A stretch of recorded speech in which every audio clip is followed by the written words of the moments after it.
Today I want to describe how to create a pivot table based on queries. Now we're going to create the two queries from an Access database. We're going to go up to Data ribbon and get data from an Access database that I currently have stored on my hard drive. It's this database here. This database contains many tables. What I want to do is bring in two of them. So I'm first going to bring in the table spa products and click to load. I want to bring it in as a table on a new worksheet and click OK. So we're getting the query and connections box over here on the right, bringing the data in. And what we have here is a list of products by product ID, what department they are in, the description, and the unit price. I'm going to go to the next sheet, and I'm going to bring in the sales data now in the same database. Database file.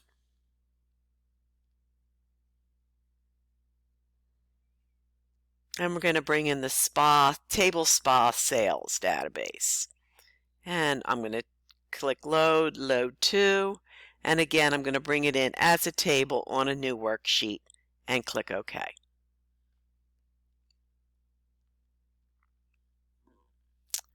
Alright, now as that's loading, what we want to do is we want to create a pivot table. And remember, a pivot table you can modify and just select. It's a way to change different data. So I'm going to rename this first sheet.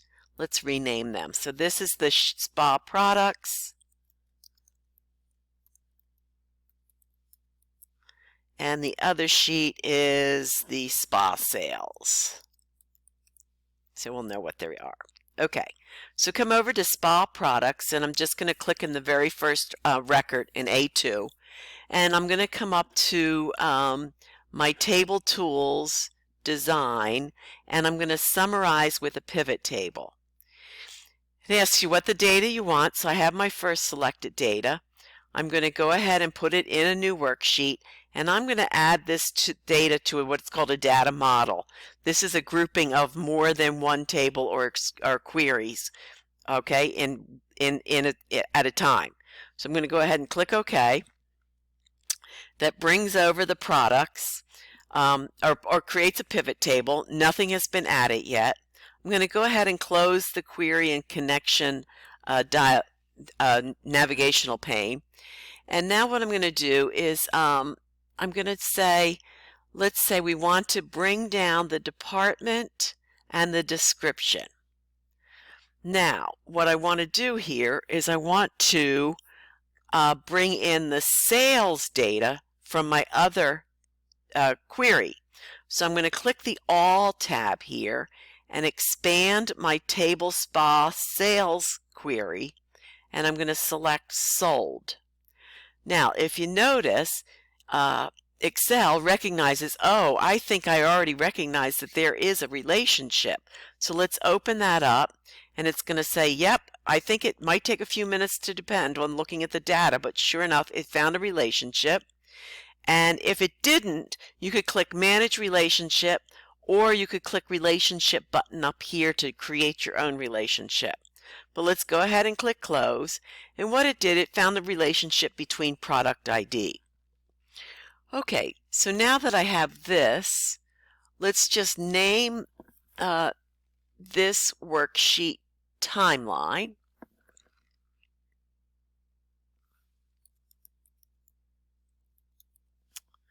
All right, and let's do a little bit of formatting. So if I just click anywhere in this, I can go up to my pivot tools and come down to styles, and let's pick a nice blue. We'll do a light blue pivot style medium 9.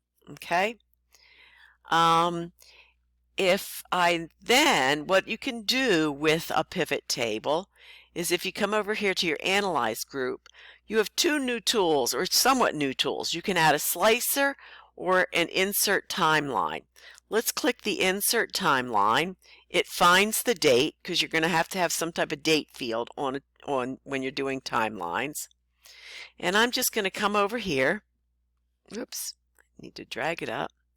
All right, and this will gives you an option to do different periods. So instead of months, let's go ahead and choose quarters. And now what you can do is you can say, oh, I only want one particular quarter I want to see.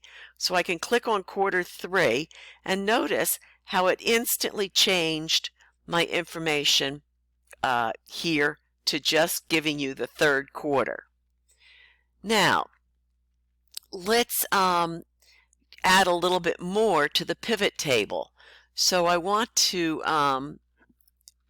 let's click back in the pivot table and go to my pivot table design tab.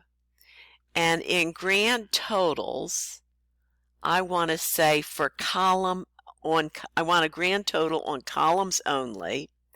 And now let's click subtotals and say I want to show a subtotal at the bottom of all the groups. So that now gives me a nice quick little subtotal. So here I'm looking at the third quarter 2019 for apparel, for gifts, and for health aids.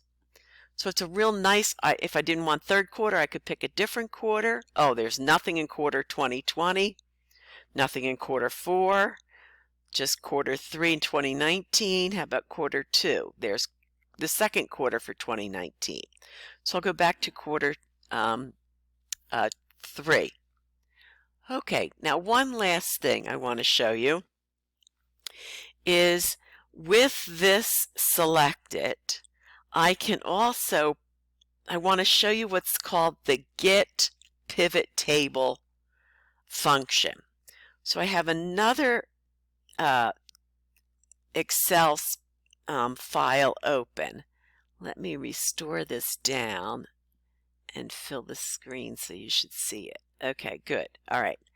Now, here's where if you have 2 Excel files open at the same time, you can bring pivot data from a pivot table from one worksheet over into this one.